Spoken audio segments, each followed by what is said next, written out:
What's the meaning of boarding house?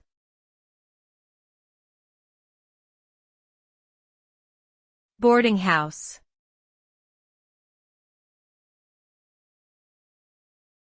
Boarding house.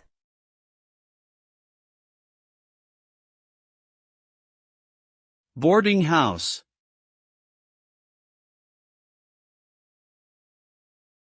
Boarding house.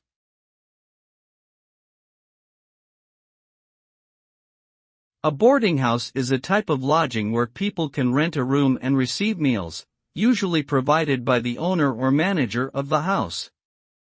Traditionally, boarding houses were a popular choice for long-term accommodation, particularly for students, travelers, and workers who needed a place to stay for a few weeks or months.